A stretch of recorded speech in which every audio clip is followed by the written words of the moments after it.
Kawawang Risa, kawawang Soto, kawawang Bam at kawawang Kiko. Nako, nilangaw ang kanilang resolusyon na muling buksan ang impeachment case laban kay BP Sara Duterte.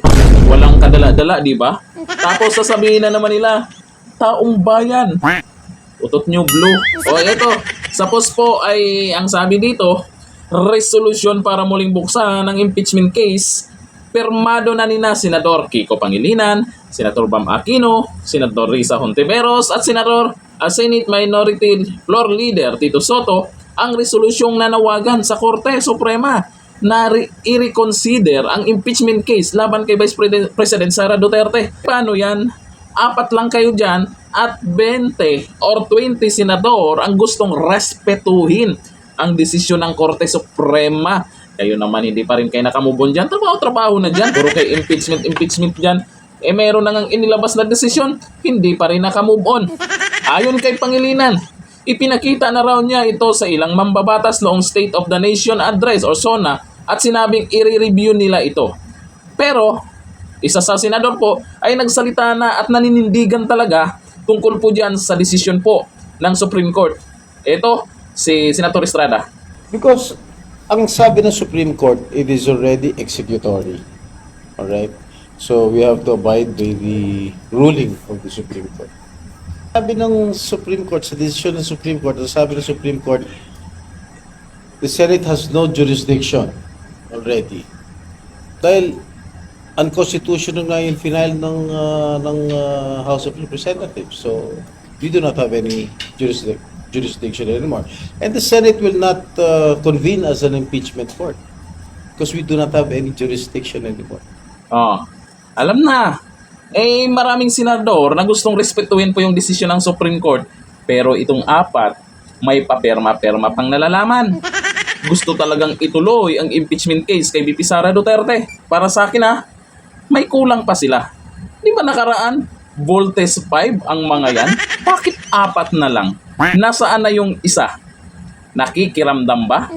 Dapat lang na magdesisyon kayo dyan sa Senado ng tama kasi ang taong bayan ay nakaabang sa inyong mga galawan. Lalo na itong si Senator Risa Hontiveros, tatakbo daw Pangulo. Bali-balita natin, tatakbong Pangulo ng Pilipinas yan.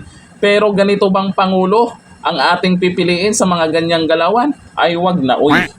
Siyempre, siguro, pilit nilang matuloy yung impeachment. Ano-anong mga niyayaw-yaw nilang dahilan? Si BP Sara, mahirap kalabanin yan. Sa 2028, sino bang pwedeng itapat dyan? Di ba? Wala. Ang kinakatakutan nila kung manalo si BP Sara. At talagang malapit sa katotohanan yan. Kasi ang nakasuporta kay BP Sara, organic talaga. Hindi yung sinasabi nilang taong bayan, yung taong bayan na pinagyayaw-yaw nila na yun daw ang gusto ng taong bayan. Hindi mo alam kung anong klaseng taong bayan yun ang minagyayaw-yaw nila. Yun bang mga nagko-comment sa social media na nakalak yung profile nila? Mga trolls yun, di ba? Ang taong bayan, yung totoong tao. Kung ano yung kagustuhan nila at doon tayo papanig sa sinasabing taong bayan sa mas nakakarami. Kung kayo 4 lang kayo na pumirma dyan na para buksang muli ang impeachment case, ay hindi natin masasabing taong bayan na 4 lang kayo dyan. Dapat naman manahimik na lang kayo. Magtrabaho.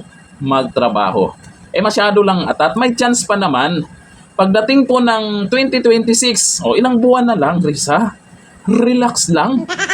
Ilang buwan na lang yan. Sa February 2026, pwedeng maghain ulit ng impeachment case, itong impeachment complaint, itong House of Representatives at mukhang kung baga sa prutas, bulok na. Kaya yung impeachment case kay BP Sara Duterte, dapat nang kalimutan yan. Kayo lang din po magsisisi sa huli niyan. Magagalit lang ang totoong taong bayan sa ginagawa niyong paganyan-ganyan. Bulok na yan pagdating ng 2026. Kaya ngayon, kaya siguro, alam siguro nila na kung sa 2026 pa, maghain ulit ng impeachment complaint, ay wala na, bulok na. Kaya, pilit nilang ibuksan ngayon. Gusto nilang ipagpatuloy ngayon. Paano kayo papaboran kung 4 lang kayo dyan? Tapos, handa daw makipagdebate. Nako, magaling ba talaga itong si Risa? pagdating sa debate? Ha? Yung magiging katapat niya, mga abogado pa? Nako po. Sabagay magaling yan, di ba? Mayroon ngang nagbubulong-bulong sa kanya pag nagsasalita siya. Tandaan nyo ba? Nako. Ako sa iyo, Madam Risa. Trabaho na lang po kayo. Kung ano po yung gagawin yung batas. Opo. Malay nyo, gawa lang kayo ng maganda. Hindi puro Duterte lang yung binabanatan nyo. Malay nyo, magbago ang isip ng mga tao or taong bayan. At kayo po'y susuportahan sa 2028. Yun nga lang, mukhang napahiya na kayo dyan. Kailangan na niya talagang panindigan. Yung kanyang naumpisahan na puro Duterte na lang. Madam Risa, masasabi ko lang sa inyo ha.